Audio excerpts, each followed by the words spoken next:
and they leave. They end up, the deputies do a great job, and they track her and him to a motel room in Oak Hill. When the deputy pounds on the door and says, "Open the door, sheriff's office," the door swings open. That young teenager ran out like a shot and dove into his arms. Unfortunately, this guy had already sexually abused her. So then you fast forward to what happened a couple weeks ago, 12-year-old in Pennsylvania. She's online chatting with what she believes to be a 16 or 17-year-old who says he lives in Cocoa Beach. He works for Uber Eats, and they make a plan to rendezvous when she comes to Deltona to meet her grandmother. She's 12. Grandmom goes to bed, and like some kids tend to do, she decides this is the perfect opportunity to invite this guy over. Well, the guy she invites over is 29 years old. And during the course of a couple nights, they engage in sex. These guys that I'm about to introduce from our child exploitation unit are able to get all of the text messages, and I have to tell you, in 36 years of policing and soon to be 60 years old, those text messages that he was sending her, I've never read anything like that. It was like a porn movie, what he was saying he did and what he was going to do the next time that they met up. And he's in jail, and hopefully he will never see the light of day. Then we had the 11-year-old who thought it would be kind of cool because YouTube had prank 911 out there, and she thought this will be a great idea. I will text 911 and say that my girlfriend got kidnapped, and she was very specific in what she did. We're passing mile marker whatever. We're passing this mile marker. We're getting off at the Edgewater exit. It's a white van with a white male in it, blonde hair. He's armed with a gun. My friend's tied up, and this went on for 30 minutes. Before we were able to trace the phone back to her, where she was from, and thousands and thousands of dollars were spent chasing this hoax that we get with school going back in with Fortified Florida. Somebody will get in there at 2 o'clock in the morning and say, just got a word, there's going to be an active shooter at Deltona High. Well, that means we have to kick into high gear because we want to be able to make sure the school can safely open. We have all kind of resources there and be able to tell everybody this was a hoax. Of course, we track that person down and they get arrested. And their thing was, well, it's all a joke. I didn't know I can get arrested. So there's dangers on both ends of it. You really got to be aware of what your child is doing. You got to be a helicopter parent, but we're also know, every one of us in the room that are parents, and kids, put your fingers in your ears for this, we all did things that our parents never know that we did. So as much as we try, you really can't stop everything. But the objective of this is when you leave here tonight, you're a little bit smarter about what's going on, because some things are going to be eye-opening. Some things you may know. Some resources you may not have been aware of, we're going to get that. So I applaud the parents who brought their kids with them. I think you guys really need to hear this, because at the end of the day, some of these messages are directed directly toward you, because you're going to see things and get messages that we're not going to know as parents. But when you get them, you need to notify your parents. There's no embarrassment to saying, I got this text message, where do I go from here? So with that, I am going to introduce, oh, you're back there. So if you guys will stand up for me. The folks in the black shirts are Sergeant Stewie. You guys can introduce yourself. I don't do all the talking. Go ahead. Sarge, introduce yourself. Sergeant Justin Stewart, work for the Sheriff's Office. I'm in charge of the child exploitation and internet crimes against children. Sarah Burke, I'm a detective in the child exploitation unit. Amanda Cloutier, detective. Nick Gable. He's the only one that didn't get the memo to wear a black shirt tonight. And tonight's presenter for us, for our portion of this, is Detective LeMay. He got the memo of the black shirt. I don't know, DCF, did you guys get the black shirt memo? Even the captain of detectives wore a black shirt tonight. This is all yours, sir. All right, thank you, sir. Well, thank you all for being here. Thank you to the city of Deltona for hosting us tonight. My name is Lance LeMay. I am a detective with the Sheriff's Office. I've been with the Sheriff's Office since 2004, and most of my time has been in investigations. Before I talk to you about what the Child Exploitation Unit does, I'm going to show you a real short video about some of the work that we do, and then we'll talk about what our unit does, internet crimes against children, things you can do, cases we're seeing, and stuff like that. So we'll see if this will play for me.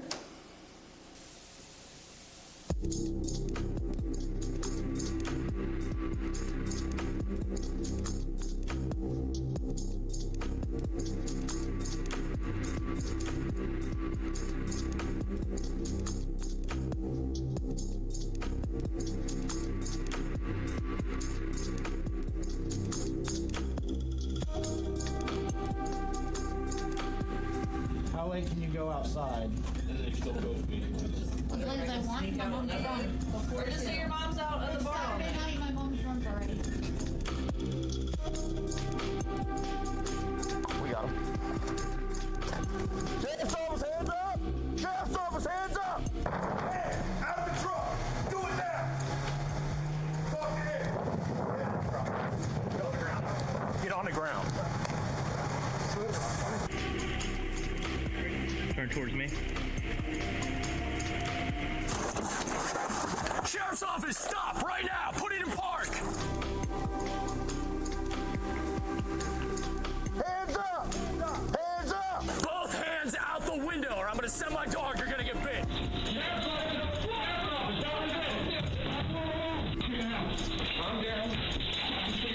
Get against the wall. Face the wall. Face the fucking wall.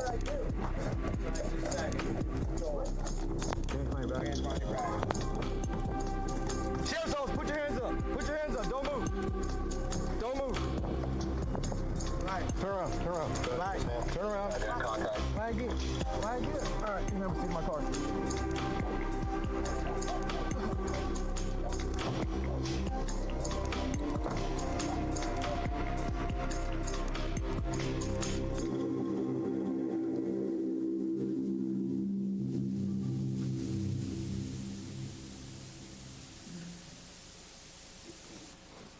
Okay, so what you saw there, those were videos, body-worn camera videos and things like that from our chatter ops. When you hear on the news or you see the videos about people that are traveling to meet children for sex and things like that, this is the unit, everybody that's here tonight, this is the unit that does those things. So everybody there that was in those videos thought they were traveling to meet a child for sex. Instead, they were talking to an undercover officer or deputy, depending on who comes out, because we do get help from other agencies with these things. But they were all traveling to meet a child for sex. And the ages are very young and what the chats are and stuff like that, without going into too many details. And instead, they were luckily apprehended and arrested. The Child Exploitation Unit, what we do at the Sheriff's Office, we're responsible for all juvenile sex crimes in unincorporated Volusia and the contract cities, Deltona, DeBerry. Any sex offense involving somebody, a juvenile 17 and under, or crimes that involve the use of technology, that somebody's trying to use technology to exploit a child or entice a child, trying to get photos or videos from a child, or trying to have a child travel for sex or to meet them. That's all things that we do. ICAC, we'll talk a little bit about that. That is Internet Crimes Against Children. Those crimes are investigated by detectives in the Child Exploitation Unit. And then attached to our unit is the Digital Forensics Unit. They're a group of detectives that all they do is process electronic devices, cell phones, tablets, even cars, vehicles, things like that. So when we do these ops, or we do a search warrant at a house for somebody transmitting, sending, or receiving child pornography, our Digital Forensics Unit processes everything on the devices and finds the evidence that we need. ICAC, Internet Crimes Against Children, is a task force. It's a task force program throughout all the United States, and it's made up of prosecutors, state, local, federal law enforcement, different agencies, and the purpose of the ICAC task force is to design responses to crimes involving technology and things like that that are geared towards people using technology to try to victimize children. They provide funding, training, public presentations, and things like that. They assist with purchases for forensics. They assist with getting the stuff that we need for the operations and various things. The Volusia Sheriff's Office is part of the North Florida ICAC Task Force, which is actually hosted in Gainesville. And the task force works with the National Center for Missing and Exploited Children. And I'll talk a little bit about them. They operate what we call a cyber tip line. The cyber tip line is it's a hotline and an electronic reporting system where companies such as Facebook, Snapchat, companies like that, TikTok, Google, make reports about either child pornography being transmitted or somebody trying to entice a child for sex. Could be something related to human trafficking, things of that nature. They all get reported to the National Center for Missing and Exploited Children. They are a global clearinghouse for this stuff. So they don't just do the United States, they do the entire planet, and they send these cyber tips out to wherever they need to go throughout the globe, to countries that participate. 99.5% of the tips that the National Center receives is for child sexual abuse material, also known as child pornography. That is the bulk of what they are processing right now, the tips that they are receiving. In 2002, they received 32 million reports. So just last year alone, 32 million, 99.5% of those just related to child pornography, child and sexual abuse material. And that could be somebody, that could be an adult transmitting something, that could be an adult uploading child abuse or exchanging it with somebody, or that could be an adult trying to get photos and videos from a young child. The report's generated by these companies, and that gets reported, and that's where you get the 32 million. For the Sheriff's Office so far for this year, we get about 65, on average, 65 reports per month. That just comes in from the National Center for Missing and Exploited Children. That does not include reports that are generated by deputies. If you call for law enforcement and you have a case, or you have somebody talking to your son or your daughter on their phone or their tablet, that's not included in the 65. These 65 on average come just from the National Center for Missing and Exploited Children. I'm going to show you a short video that was made by ICAC task force members, and they're going to talk about what is going on right now that they're seeing in trends throughout the world, and some of the stuff that they're seeing and things that parents need to be aware of.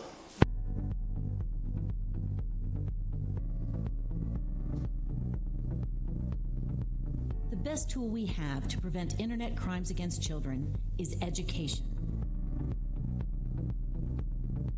Internet safety for children requires a dedicated effort to learn how child predators behave online and how to work in collaboration with the ICAC task force to protect children from potential risks. The internet's a dangerous place, and people who are out there seeking to abuse children, seeking to exploit children are everywhere. There's nowhere to hide from them. They're not going to get away from them, and you can't bury your head in the sand and hope it doesn't happen to you.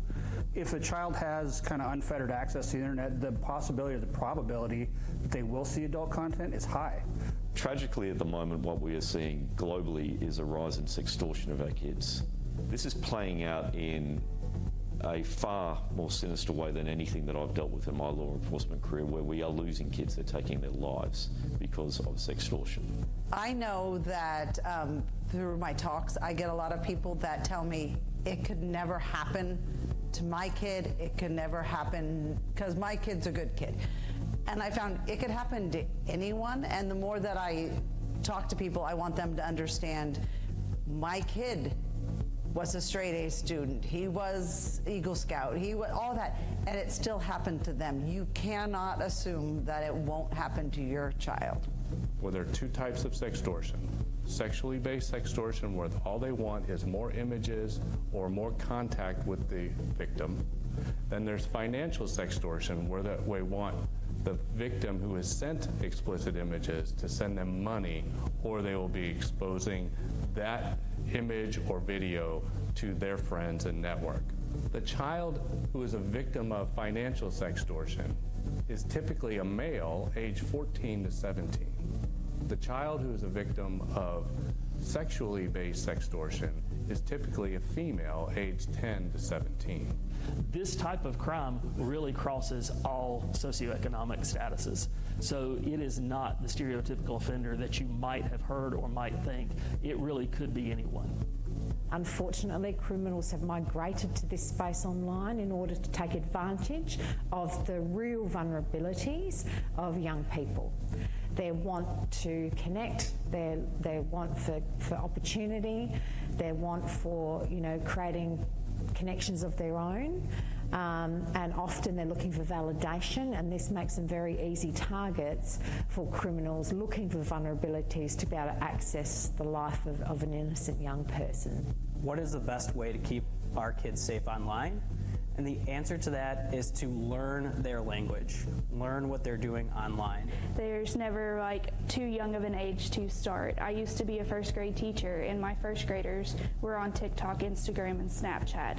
So there's never, a bad age to start discussing this and what's okay to share online and what's not. It's really about having an open dialogue. It's about arming your child with the ability to say no, the ability to protect themselves. Technology is not the problem. Technology is neutral.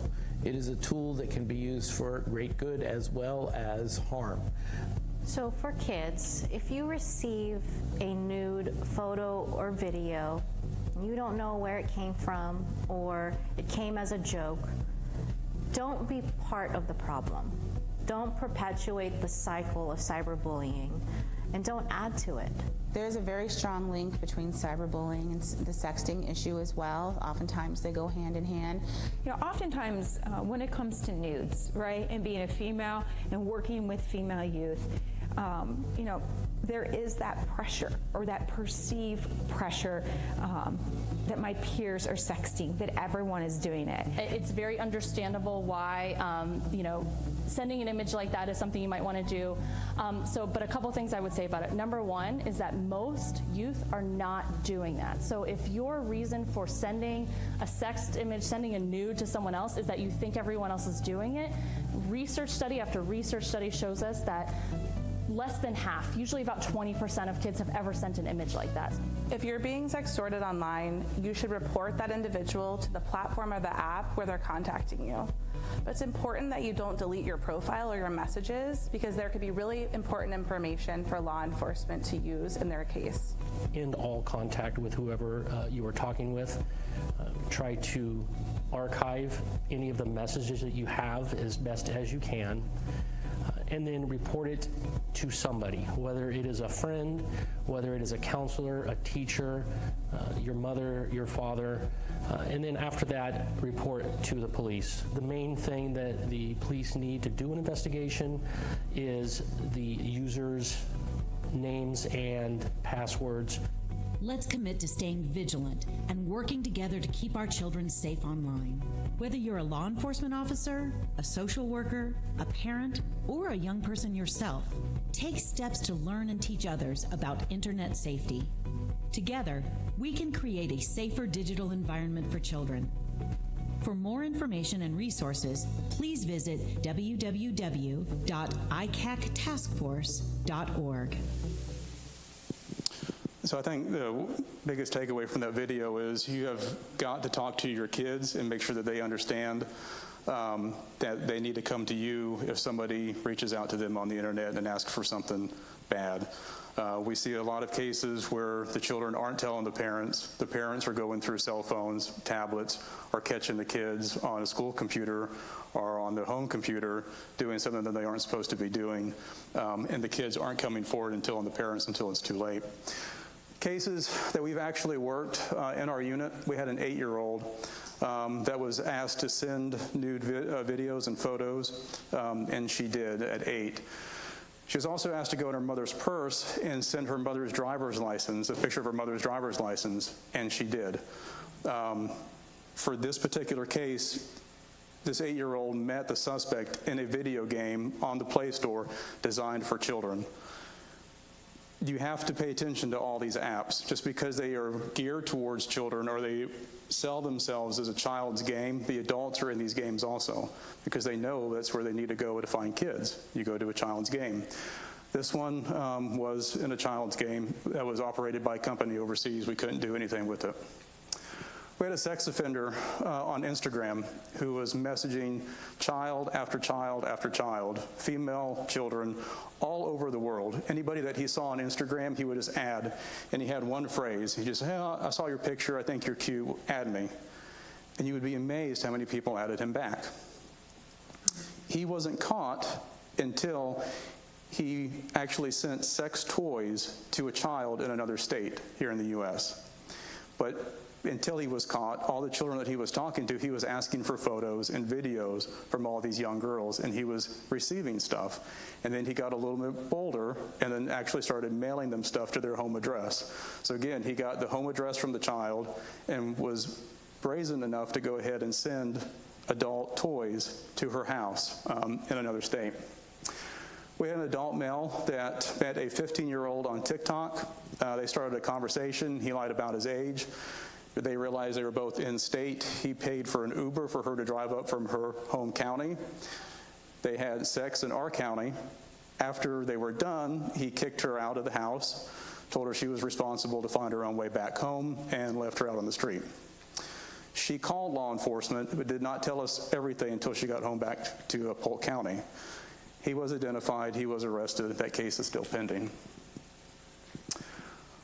We already talked about adults meeting children on games and stuff. They're also meeting them on live streaming services. We see a lot of young kids that are on Twitch and Omegle, which is live streaming. And the kids are live streaming themselves playing video games for others to watch. Adults are in the live streams, and they're asking children to do various things for them. And we see it all the time where they will ask young females to do certain challenges, do certain dances for me. Well, they're just trying to get the girls either more comfortable or to position their body in various poses that they want to see. And it's all on live stream. We don't know about it until other people either A, report it, or they ask for something a little bit more than just the challenges and the dances. Sextortion cases are on the rise here in this county. You all definitely need to be aware of that. And what we mean by sextortion is children are exchanging nudes with other people online, and they think that they're either in some type of relationship, or they have an internet boyfriend or an internet girlfriend or something like that. And this goes on for a while until the person on the other end gets the photos and the videos that they want. And then when they get everything that they want, they say, do more for me. And if the child refuses, they're threatening to post the photos or videos that they already have on their social media accounts, threatening to tag the parents, threatening to tag the schools, friends, family, because the children are now friends with the suspect while this is going on. They have access to all their friends lists, so they know who their friends are, who their family are. They've been talking to them for a few months now, and then when they say, now you're going to make this for me, you're going to make this video for me, and the child refuses, they are threatening to expose them if they don't do more. There have been suicides over this stuff here in the U.S. None in our area so far, thank God, but there have been suicides because the kids do not know what to do. We just got a case the other day of a 15-year-old boy. He was exchanging nudes with somebody. We're working on that now to see if we can figure it out, who the other person is, but those cases are on the rise. Numerous reports that we get through the cyber tip line from the National Center for Missing and Exploited Children of children uploading videos of themselves to TikTok and YouTube, completely nude, exposing their genitals, putting it on TikTok or YouTube. They're taking the phones, the tablets, into the bathroom, into the shower, making videos, adding soundtracks. Don't know they're sending them to other people, but they are uploading them to these sites. Once they're out there, they're out there. TikTok and YouTube will report it, but there's always a delay. They're always months behind when the actual video is uploaded unless somebody notifies them real quick. For all these different cases, there's not a common app. There's no single app that you need to watch out for. You need to watch out for all of them, honestly. A lot of these apps all have in common messaging capability where they can send and receive messages with somebody. The game for the 8-year-old had messaging. She could communicate with this person. They talked about moving their conversation somewhere else. The sextortion cases that we see, some of these are starting on Xbox and PlayStation, even the gaming consoles. Why? Because Xbox and PlayStation have apps. You can put the apps on your phone and you can chat with the friends that you make in the game. So nothing is immune to it. I make the analogy that these apps are like giving house keys out to your house. If you put these apps on your children's phones or tablets, or they install it without you knowing, in some instances, these are actually becoming keys to houses where people are going to your house to meet children, and we have had that happen. Some resources, and Marina from Department of Children and Families is going to talk more later, but the QR codes are there, the website is there, but on the table over there where you see the stack of blue books, all this stuff will be over there on that table. so you don't have to worry about taking a photo or using the QR code now.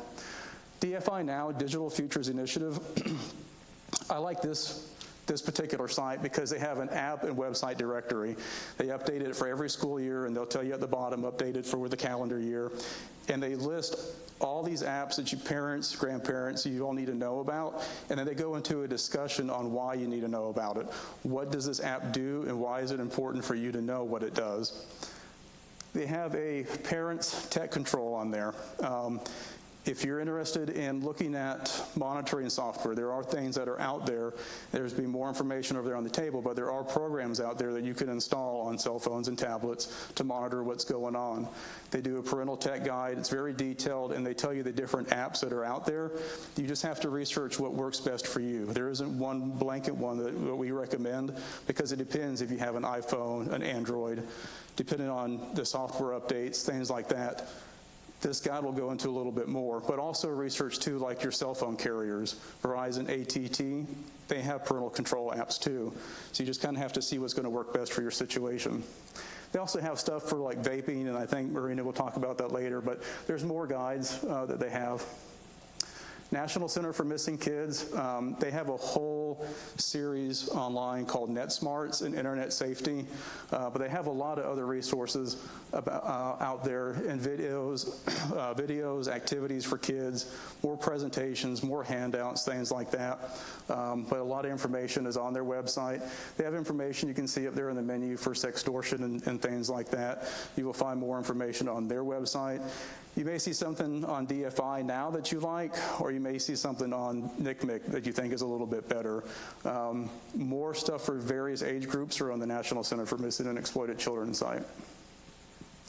Protect Young Eyes. This is one that we put out in a press release a while ago after this mail from Coco traveled up for the 12-year-old. This is another comprehensive app guide. You can go to the website, you can research apps on the phone. If you're not sure, if you're seeing something on your kid's phone or tablet and you don't know what it is, and you're not finding it in these directories or these guides, just open the app up. You won't hurt anything, and there's probably going to be a splash screen that's going to tell you what the app is. And then just do what everybody else does. Go to Google and see what the app is, what it does, and things like that. These guides may not have all of them. And like I said, like the children's games and stuff probably aren't going to be in here. But if you see something you don't recognize, open it up and see what it is. Last one is the Sheriff's Office website. We're going to have information for internet safety on there also. Down at the bottom, there's a sexual offender search, sexual predator search for what you can see, who's in your house or in your area where you live. But don't focus too much on just sexual predators and offenders. A lot of the cases that we work, they're not sexual offenders, they're not sexual predators, they're people that you would not ordinarily think that this is something that they would do. But it is good to know who lives around you and stuff like that. That's the end for me. I would just say for all the children in here, and I know Marina will talk a little bit more, if somebody is messaging you, if somebody is asking you for something on the internet and you don't know who that person is, please reach out to your parents. Make sure that they know. There are a lot of bad people out there, and your friends that are online may not be your actual friends in real life. With that, I'll turn it back over to the Sheriff. Thank you, Lance. We'll get questions from you after DCF goes. I just want to point this out. If you get a chance tonight, when you go home to Google something, these people that are online, they're also violent, okay? A couple years ago, FBI goes to serve a search warrant on what they believe is somebody downloading child porn in South Florida. Both agents get killed. So that made us readjust the way that we serve these, because they weren't going there to make an arrest. They were going there to seize his computer and his cell phone and any hard drives that he had. Fast forward to yesterday, the FBI and Australian officials locked up 43 people from the United States and Australia in a massive child pornography ring. And every one of them that were arrested had an expertise in IT. So they knew how to cover their digital footprints, and they knew what they were doing. So when we're sitting here talking about this, remember, and I say this to the kids, This is global. This isn't your next door neighbor. This isn't your friend in school. When you get on there and you get approached, this is global. These people know what they're doing. They know what they want, and they're looking to exploit somebody. And with that, DCF, I know I am impressed every time they do this presentation. You talk about passion. Lance was monotone. This is passion. No stress. Set me up there. Good evening, everybody. My name is Marina Anderson. I do work for the Department of Children and Families. I'm the Human Trafficking Prevention Consultant for the state of Florida. So we're going to piggyback on that and learn more and expand our knowledge base. Can't stress enough what the sheriff just said. It is a global pandemic in itself. Sorry, I should have done that already, switch those PowerPoints over.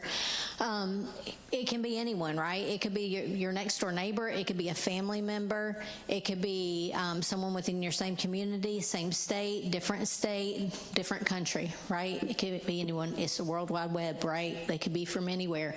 And we see that ongoingly. Also, it's not just a female issue. It's a female, male, may identify in a different way. They don't care. Right? They're master manipulators, so they're trying to get to know you, get to know your family, try to figure out where's there a crack, right? We all have vulnerabilities. Every single one of us in this room right now has a vulnerability. Our vulnerabilities may look a little bit different than they were when we were 12, 13, 14, 15 years old, but we still have them, right? And traffickers or people that sextorters, people that are involved in online solicitation are trying to find that crack, right? What it could be. Is it parents going through a divorce? Are you having issues at school? Did you recently break up with a boyfriend or girlfriend? Are you experimenting with substances? You know, there's all different kinds of vulnerabilities, but they're there to pick it. And they invest time. You know, a lot of times when I work with kiddos, they'll say, well, you know, I've been talking to this person for 6 months. I've been talking to this person for a year. And, you know, they never said anything or did anything or asked for anything inappropriate, because that's not the only kid they're talking to. Right? They're talking to hundreds of other kids. So, you know, it's not that big of a deal. Maybe they're not ready. Maybe they know they can't pressure them too soon because they're not going to do what they ask them to do. They're trying to build that relationship, build that friendship, build that bond. So what does trafficking look like? This video will explain a little bit of thinking back on those vulnerabilities. Kids that run away are at a much higher rate of possibly getting involved in trafficking. It doesn't mean that your A honor roll student's not going to get involved either, but we know that they are at a higher rate. Statistically, they say that a kid that runs is going to be approached within 72 hours of being on the run by a trafficker. Well, that's shocking statistics in itself. But we know in Florida, it's within hours. And depending on where you live in Florida, it could be minutes.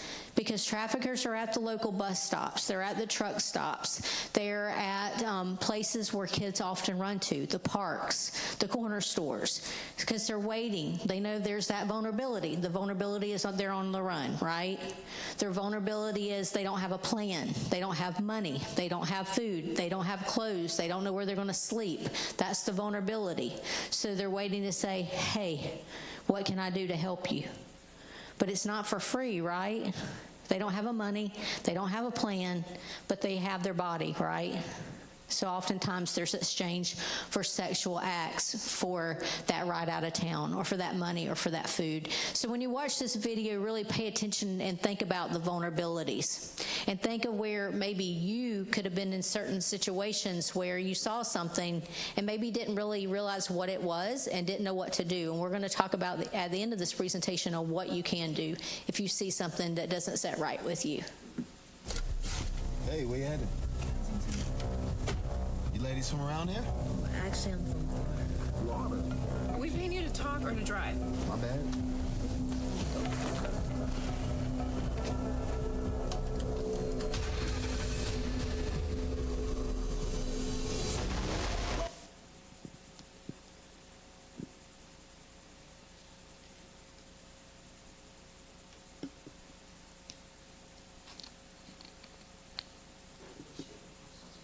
You need the mouse? But you'll turn the volume up a little bit, a little low.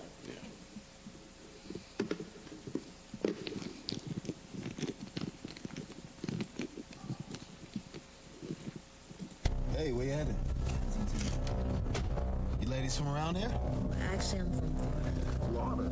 Are we paying you to talk or to drive? My bad.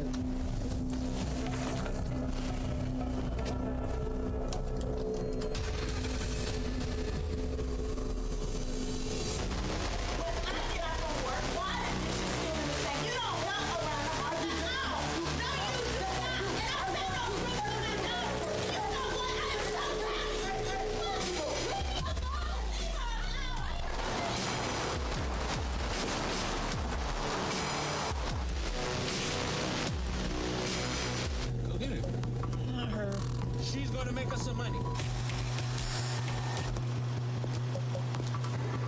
Are you hungry?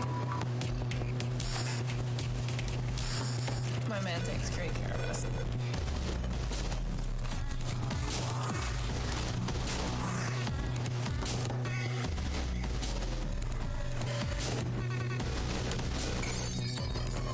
I said, where you been, not what do I think? Answer the question.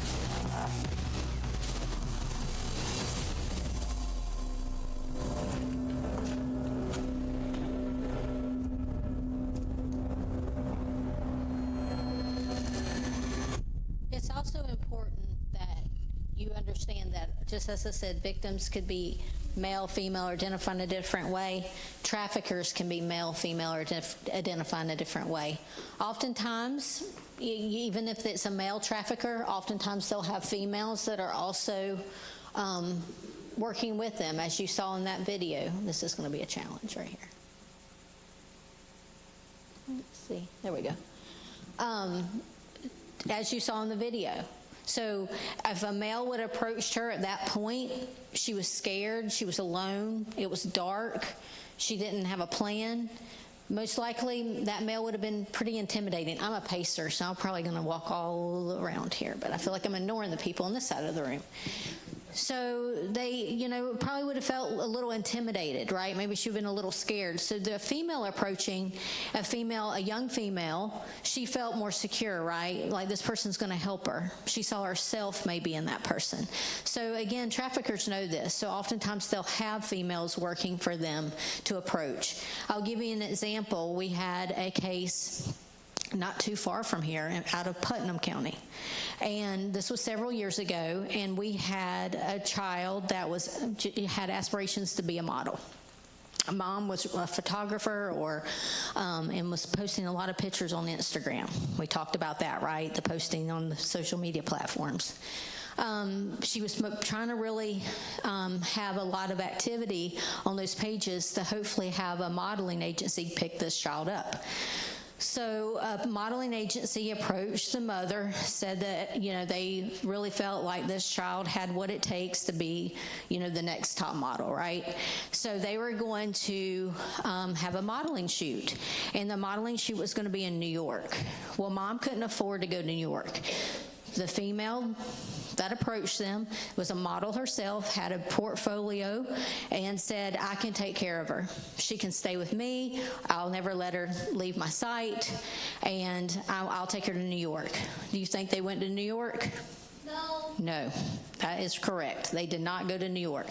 So how easy that is, because again, what was that vulnerability? They're preying on those, and our master manipulators, and preying on that. So we know sexual exploitation preys on that vulnerability, that differential power, trust to profit monetarily, socially from labor and commercial sex work of another person. We began investigating cases in 2009. We only had 43 cases back then. Now, a lot of people say, is it happening more than it was back in 2009? Yes, because of the rise of the internet. Yes, because of the rise of apps and dating apps and gaming apps. But also because of awareness, right? We wasn't doing awareness events in 2009. We wasn't really out there trying to explain to people what trafficking looks like. So the more advocacy that we do, the more talking to parents, talking to kids, talking to educators, healthcare, law enforcement being trained, social services being trained, hospitality people receiving training, you're going to see those numbers increase. So we investigate all areas of trafficking. It doesn't matter if it's sexual online exploitation. It could be gang-led trafficking. It could be trafficker-led trafficking. It could be familial, meaning it's a family member, a caregiver, or it could be survival. We know that there are vulnerable populations, but I don't want to get stuck on this because as you saw in a lot of the videos prior, you know anybody can become a victim. I cannot stress that enough. Majority of our cases that we have are on community kids, meaning they're your kiddos. They're not foster care youth. They're not kids that are in care. A lot of the cases that we have, we don't even have priors on them. They're not known to social services. They're truly your kids. They're our kids. We've had several cases on our own employees' kids, law enforcement, firefighters, clergy, faith-based community, because they're all vulnerable. Right? They're all there. A lot of people that live in more rural areas because their guards are down, right? I cannot tell you how many times that I've talked to people, even today, they ask, oh, this must be such an issue in Florida because of all the waterways that we have. I'm like, we don't have to worry about the waterways. We have to worry about your children sitting in front of the computer screens. That's what we see here. I'm not saying that international trafficking doesn't happen and it looks completely different than what we see here. But what we see is the online exploitation. We see your children. We see people in rural areas that think trafficking doesn't happen here. We don't have prostitution. We don't have these issues. That's a Jacksonville, Miami, Tampa problem.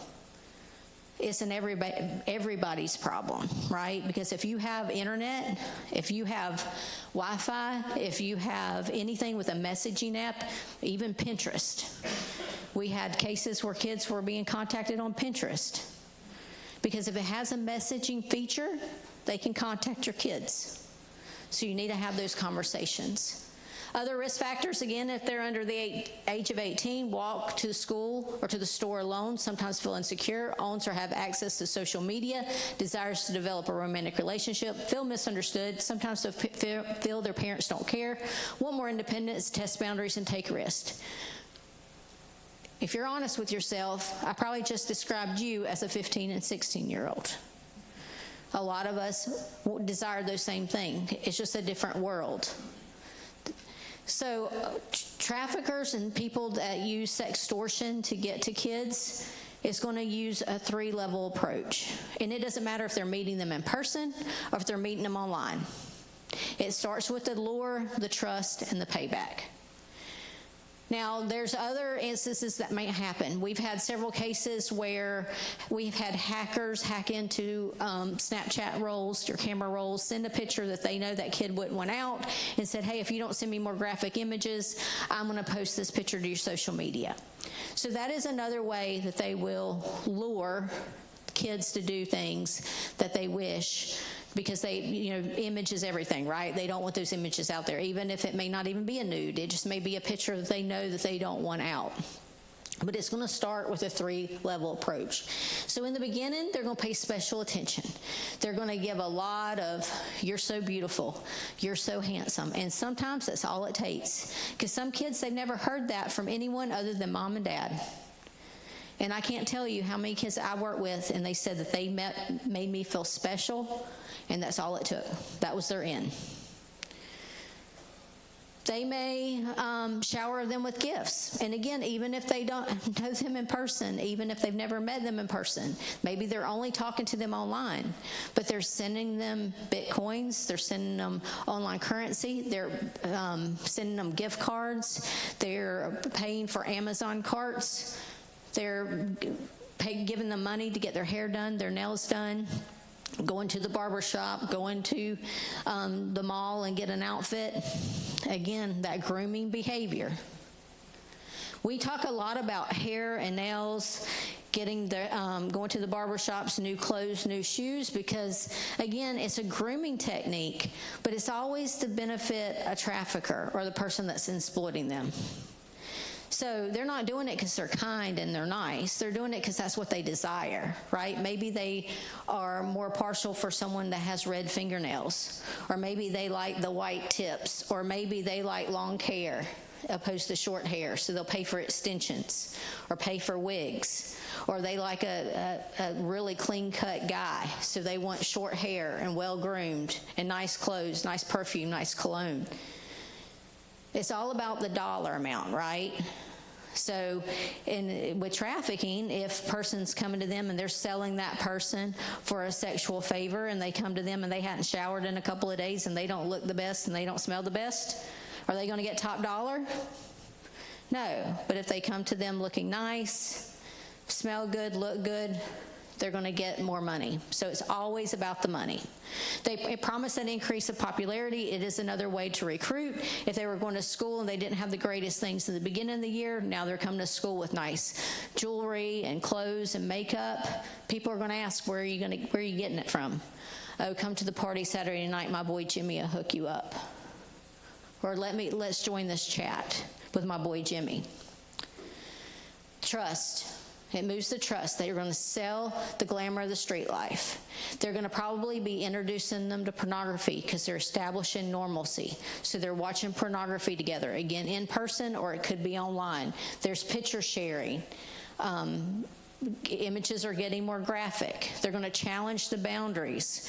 So if you're a more strict parent, they're going to try to push you away. They're going to try to say, your mom and dad treat you like a little boy or a little girl. You're a grown man. You're a grown woman. You need to listen to me. I love you. We're going to be a family. I'm going to marry you. I'm going to give you what you've always wanted. Again, picking that vulnerability. What do they want? Do they want love? Are they seeking a romantic relationship? Are they just seeking someone to listen to them?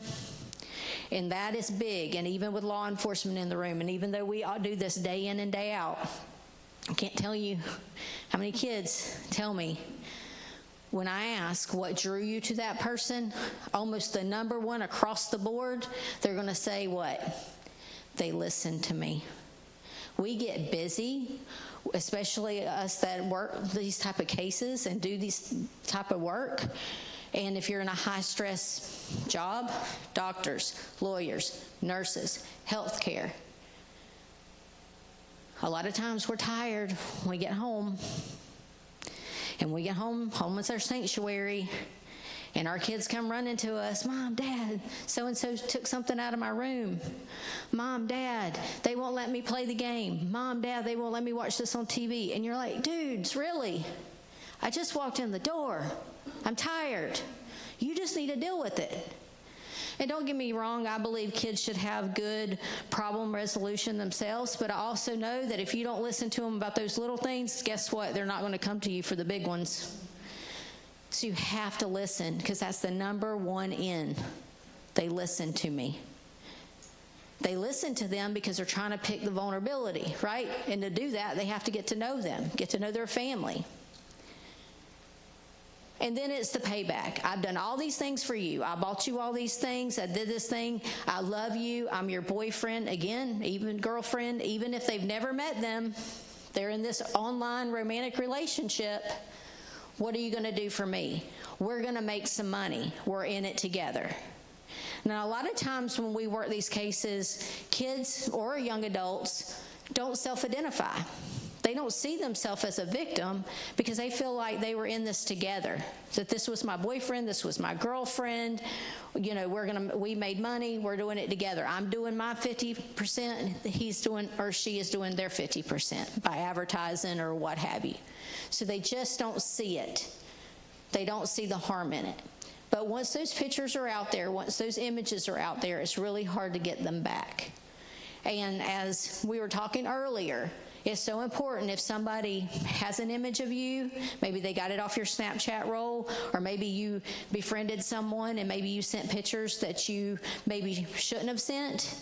And another one, I said listening is number one. The second one, I didn't tell because I didn't want Mom and Dad to be mad or disappointed in me. Mom and Dad might be disappointed, but they're there to help you. And if you don't trust mom and dad, go to a school counselor, go to your coach, go to your school resource officers. But you have to tell someone, because it's not going to go away. I've never worked any of these cases ever in my 22-year career where it just went away because they said, you need to stop. That's not how it works. It's going to keep getting more and more graphic, more and more pestering you for those images, that content. So, again, how easy is it to become a victim? We're going to watch this video. Hopefully the whole thing plays this time. They said last one did not play all the way through.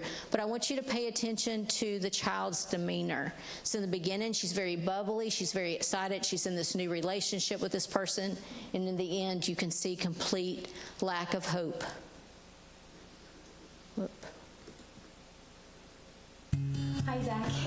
Here's another video from my special guy. I can't believe we haven't talked all day. I wish you went to my school or a little closer so we could finally meet. Hey, kiddo. Dinner in an hour. Don't spend too long on the phone. Okay,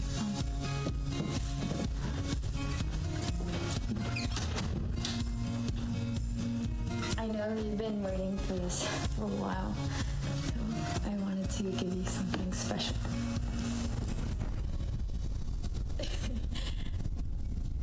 Is this okay?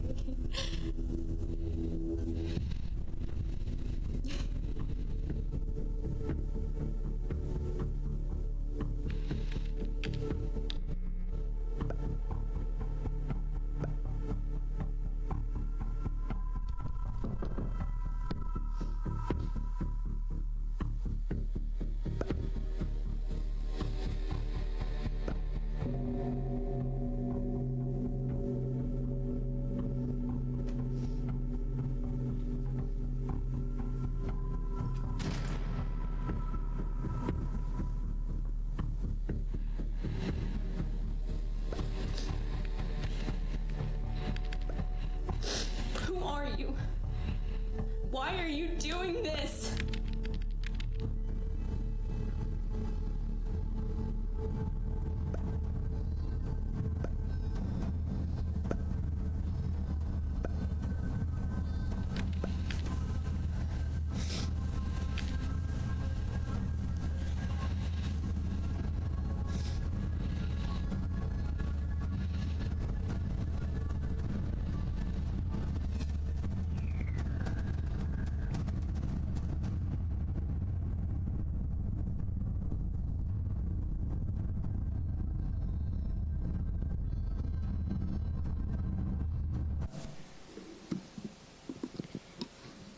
Again, you could see the change, and that's a lot of times when we talk to parents, they'll tell us, you know, we knew something was going on in the kid's life. We thought it was maybe some bullying. We knew there was something going on because there was changes in the behavior. We just didn't know exactly what it was. And then after we start doing investigations, we find out a lot of times it was this online solicitation, this exploitation piece. So oftentimes they're going to coerce children off of social media. And again, the apps, every day we staff cases and it's a new app. I used to try to keep up with the apps and I've just given up on that because it's truly a new app every day. It's very easy to develop apps. Before it was a little bit harder. Now probably most of us in this room can do it. So they'll lure them off the apps. A lot of times they'll take them from a more secured app, you know, Facebook or what have you, Instagram, Snapchat, TikTok, into a less monitored messaging app. Sometimes we have them where they'll send them their own cell phones, so they're communicating on a cell phone that they provided them so they can also track them. A lot of these apps have geo-tracking on it, so that it knows where your kids are at all times. So you need to be careful with those apps and make sure that feature's turned off so they can't determine a radius of where your kids are or exactly where you are, depending on which app it is. They're going to, again, groom them. They're going to like, comment, always having communication with them. They're going to feel that vulnerability, build that trust, and get them to share more pictures and then move them from monitored to less monitored pages and move them from sharing to selling those pictures online of themselves. Kids know, and I know there's several of you in this room, but when I do education training and we talk to students, I can tell you almost every student raises their hand when I ask, has anyone ever contacted them off of their social media or gaming systems? It doesn't mean that they engaged them, but someone has usually contacted them, someone that they've never met before. So it's very, very common that happens. It's also very common that kids have posted things on apps where they didn't know people as well. They also know that there's certain apps of selling their own content, selling their pictures and making money. But once those pictures are out there, again, it's hard to get it back. And it's only a matter of time till that picture or that content gets in the wrong hand, and then they're going to use it against you. They're going to use that sextortion piece. So the best way, I mean, a lot of times people ask, are there good monitoring sites, or there good software you can put on your phones or different features? But honestly, the best thing is communication, because it's one YouTube video away of trying to figure out how to get around those parental restrictions. So communication is the best way. You have to have an open communication with your kids and let them know, even when things get tough, even when things get bad, and you may be disappointed, but that's your job. You're there to help. Instruct your child to never agree to meet face-to-face with someone they met online. Teach your child about boundaries and not to overshare personal information. Preview websites and apps that your child want to use, including gaming and YouTube channels. Discourage use of webcams. Now, I know that a lot of times you have to use webcams because of school or projects and different things, but you have to really monitor it, because you saw that video. You could tell that guy was definitely not a minor, right? But they can use filtering apps. You can make yourself look older. You can make yourself look younger. They have absolutely no idea who they're talking to. They think they're talking to a 10-year-old girl, and it ends up being a 42-year-old man. So it's a lot of different ways to filter out, because we hear this so much. Well, I was live webcam, and I know they were a kid. No, that's not necessarily true. And consider setting up your parental controls, which they gave a lot of information on that already. Making sure your social media accounts are private. You're not going to friend or follow anyone that you do not know in person. Understand that people are not always who they portray to be. Beware if you meet a person on one app and then you find them on another site, or they find you on another site. That should be a red flag for you, because that person's looking for you, right? So they friended you on Snapchat and now they found you on TikTok. Red flag should be going off. You know, you've never met this person. Who is it? Understand that any content created under text, social media posts, or online pictures, videos can be made public information. So you have to be careful what you put out there. And most importantly, don't be afraid to ask for help. So how do you talk to youth? Ask your kids, has anyone ever tried to talk to you online or social media or gaming systems? What would you do if that happened? If somebody did contact you? You definitely don't need to engage in any conversation, and you need to tell an adult. I'll give you a quick example of how this happened to me in my life. When my son was 16, now my son could probably do this presentation for you guys because he's been around this since he was born. But he was upstairs in our game room. My office is right beside our game room. And he had a headset on, which in hindsight, I probably would be against those because you don't know what's being said in their ear, but at the time they had it. And he came and tapped me on the shoulder. He said, hey, come in here. Something's going on. I don't know, there's this person, he appears to be older. He's asking a lot of crazy questions to these kids, and I don't know what's going on. So he put the headsets on me. They were asking questions like, where do you live? Who's home when you come home from school? Are you alone, or is there other people there? Do you have siblings? Are they younger? Are they older? Are they female? Or are they male? Obviously questions that has nothing to do with the game, and these kids are rattling off this information because they're not paying attention, right? They're playing the game. So I wrote down the gaming ID. Some of you guys know Chris King out of Gainesville. I sent it to Chris. I said, hey, I don't know what's going on, but something's not right. I was like, can you look into it for us? They said, yes, we'll look into it. A couple weeks later, I get a call back. It's a guy out of Michigan that's trying to find kiddos that had, primarily he was contacting males to try to figure out who had female siblings, and they would send, I don't want to get too graphic in here, but graphic pictures of their female siblings' body parts for gaming codes. Now, that was my kid. And if it happens with my kid, it probably happens to yours as well, right? So they need to know, even though they may not be indirected, obviously my kid was 16, he wasn't giving out information, but most 16-year-olds would have just said, hey, it's just some creepy dude that's asking questions, right? They probably wouldn't have told anybody.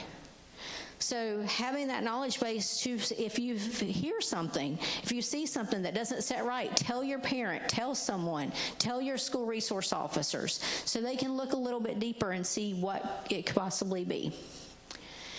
So why do you think strangers want to talk to a youth online? Make sure you do not accept any friend or follow requests or communicate with anyone that they do not know in person, and understand they may not be who they say they are. Have you ever seen inappropriate pictures being shared or shown at school? What do you think that sharing a nude picture of someone could be dangerous? What would you do if someone stole a picture or video off your camera that you did not want posted? And what would you do if someone threatened to post a picture or video you did not want posted? So what do you do? What can you do? If you suspect that something like this is happening and it's a minor, obviously if it's a minor or an adult and they're in imminent danger, it's going to be 911. First call always has to be to the sheriff's office to get a deputy out there right away, or an officer out there right away. Again, the Florida Abuse Hotline, we handle all forms of trafficking and sextortion. Everything we have, law enforcement has, we have to immediately send it to them, and vice versa. Whatever they have comes to us. So we work hand in hand. If it's a tip, it can go through the national tip line or the cyber tip lines, and that information is going to be filtered down to us. We always tell people, if it's a tip, if you just don't know exactly what's going on, definitely call it in there. But if you know more information, you know who this person is, meaning the child or the person that's being sextorted, you do not have to know the perpetrator, because that's our job, right, to try to figure out who this person is.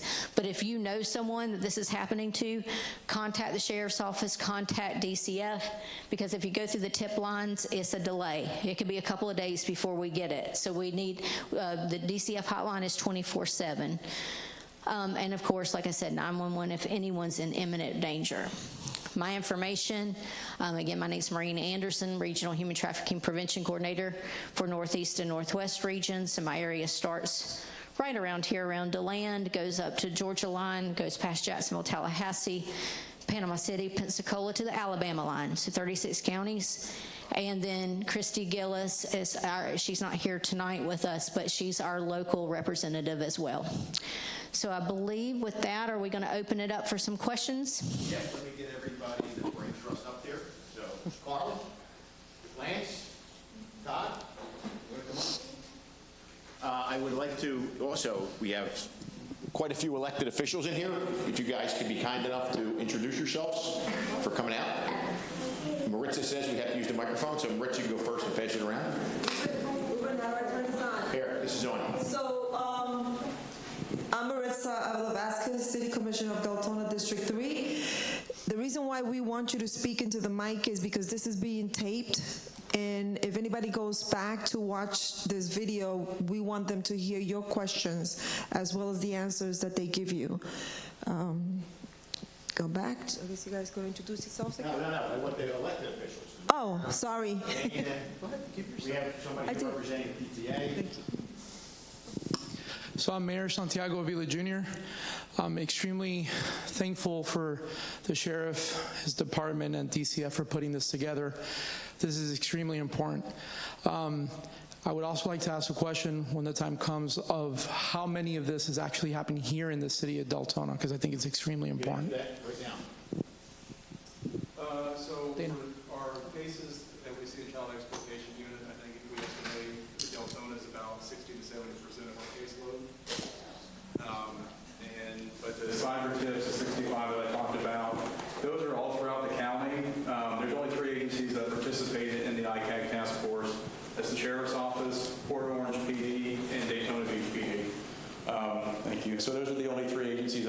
participate in the Internet Crimes Against Children Task Force, but for our hands-on cases, we estimate 60 to 70% of our work comes out of Deltona. And remember, a lot of it comes, the Center for Missing and Exploited Children has a geofence dropped over. So it'll come in with the IP address and it says Volusia County, and that's when they start to go to work. So a lot of times you don't make an arrest until you go seize the computers and stuff, and then they come back and make the arrest. So it's a long labor process. Thank you, guys. First of all, I am Commissioner Dana McCool from District 4 here in Deltona. To say that I am shell-shocked is an understatement. And to understand the magnitude of what you guys are dealing with is certainly not shocking, but it just strikes my heart of that we even have to have you guys. And I don't know how you do what you do day to day, but thank you for doing it, you know. I wanted to say this to and this is my personal opinion, that I know that parents get conflicting information sometimes, but we need for our children to understand that they are safe in telling someone if something is happening. If they do not have that relationship with their parents, they need to be able to tell a counselor or a teacher. And it is incumbent upon us to ignore political boundaries on this message when a child's life is at stake. So no matter what you believe politically and what political rules are right now, it is more important to save the life of this child by telling a teacher, a counselor, or someone at a school, because we have a responsibility to these children no matter what. So just remember this as we're moving through. We need to support our educational staff because they have the most secondary to parents contact with our children, and they need to be empowered to help children, and we need to support them. So again, guys, thank you. I really don't know how you do what you do day after day, but I feel more secure with our children knowing that you're here. It is a grave matter. This will alter a child's life. This will end a child's life. Take this, please, back to your neighbors, your friends, and your family, because this is serious stuff here. So thank you guys for everything that you're doing to protect our children. Hello, everyone. My name is Ruben Colon. I am the honor and pleasure of serving as a school board member here in District 5, which covers Deltona Enterprise Osteen. And you know, sometimes you see these numbers, you see these presentations, you think, well, this is something that's happening somewhere else. And it's easy to think that. In Volusia County Schools, if you don't mind, Sheriff, in Volusia County Schools, we have a program called Gaggle. Gaggle monitors everything that comes across our network when our students are on our devices or in school. A lot of times that's 24/7. And last year alone, from June to June, we had 164,511 concerning things that came across the network, which required the company that we used to use 1,400 hours of investigating what was being done. Now, to put it into context, sometimes it could be a student doing a lookup for research for suicide, and that will flag. It could be in a document, it could be a web search, it could be legitimate.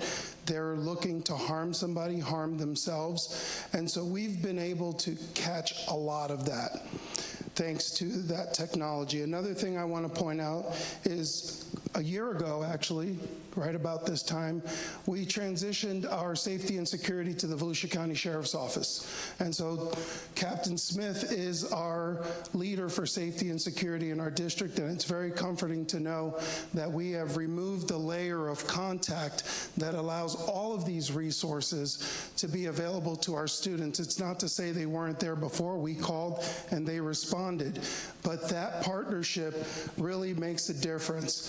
Fortify Florida. It's not uncommon that I'll get messages. People will say, you know, there's going to be a shooting at the school, and I tell them, put it in Fortify Florida. What is Fortify Florida? A lot of people have no idea.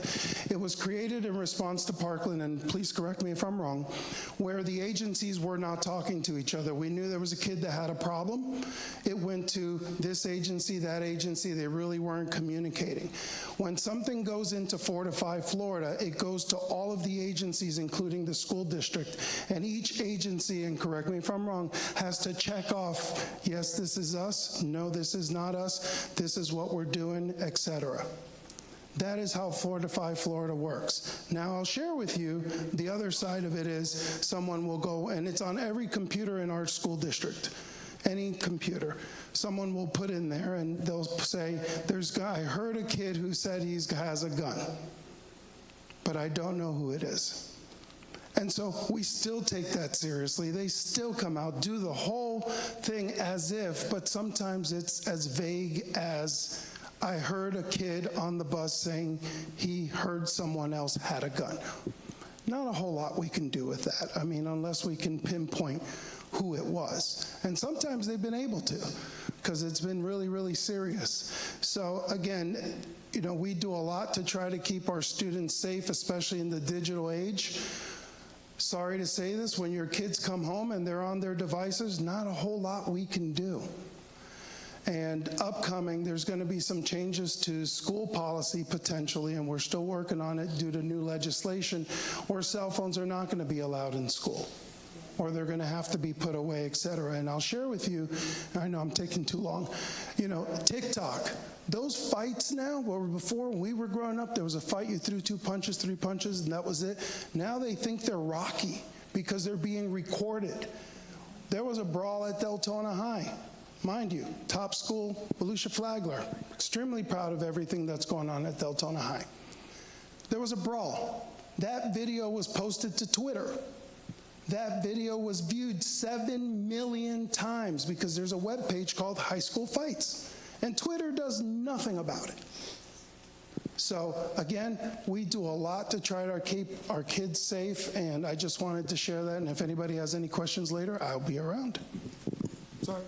Thank you.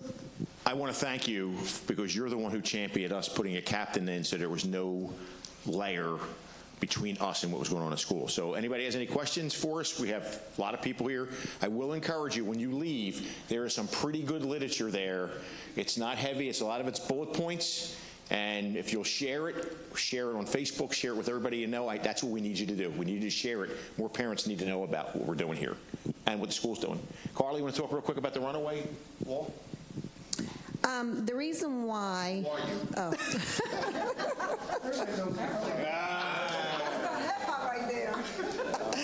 Hi, I am Carla Kwan. I am the Director of Juvenile Services and the Director of our new Family Resource Center in Daytona Beach.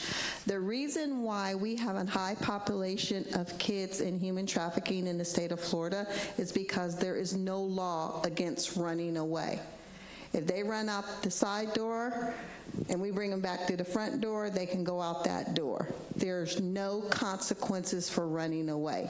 In other states, there are consequences because if we get a runaway from another state, they're brought to our Family Resource Center, they are detained, they see a judge first thing in the morning, and we figure out, why are you running, who are you running from, how did you get here? So we're able to dig deep down and realize, oh, you came from Michigan with a 45-year-old man and you're 13, that's a red flag. So now we have things that we can work to figure out what's going on. But for our children are not protected the same way as other states. Anybody have any questions? Kim, you want to say anything? Introduce yourself? We'll get a microphone to you. Yeah, Kim, that name I know. I probably don't. My name is Kim Short, and I'm with Volusia County Council PTA. I'm the vice president right now, and I'm the legislative chair. I've been working with Carla for a little while now so that people understand what the Family Resource Center is. If you know of anybody who might be having some issues with their children, and they feel like they're at their wits' end, and they really need some extra help, the way the center works is that it's kind of like a doctor's office. You go in the front door, and they have you fill out some paperwork, and they have all the agencies there. And so I'm just going to expand on how wonderful Carla is, because she is just everything. and what they're doing over there is terrific. So please share that with any other families. The other thing that I want to make sure that I say to everybody here is if you know of any families who couldn't come tonight, I know it's really, really busy with school starting next week, but they're interested in coming to a presentation like this. We have 2 more. It's Monday, April 28th. I'm sorry, I'm in April. August 28th. And that is going to be at the same time, 6 o'clock in DeBerry at the City Hall. And on Tuesday, August 29th, the next day, we're going to be out in Pearson. And that's a little bit more of a schlep, but you should definitely get all the information that we have over here so that you can contact any of these people.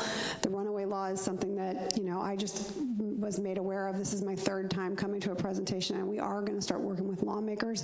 We can never have enough advocates. It's something that I tell everybody. Everybody knows somebody who knows a lawmaker or knows somebody that knows a lawmaker. We have to talk about things. They have to feel the beat of the drum, and that's how they know that it's something that we need to change. So it really is very, very important that we get that law. Okay, thank you.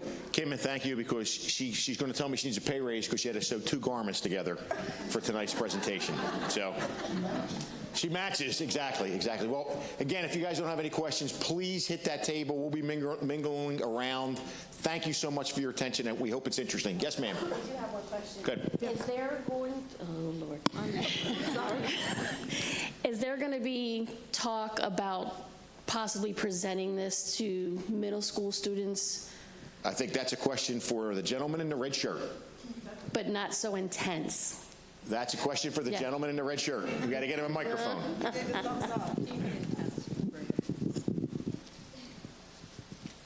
Intense is the only way that works. And so absolutely, I will commit. I'm often said I make offers I'm not authorized to make, but Captain Todd Smith, being our Director of Safety and Security. So we're actually rolling out a campaign this year. We have 4 campaigns. One of the campaigns is internet safety. We're also doing vaping and narcotics. And see something, say something, and then door gate and ID card safety. So that's our plan for this year. We still have to put it all together and get it rolled out to everybody. Each quarter we'll be rolling one out. So yes, we do plan on doing something along those lines. All right, you got it. You dismissed it. Don't we rather... You're free to leave.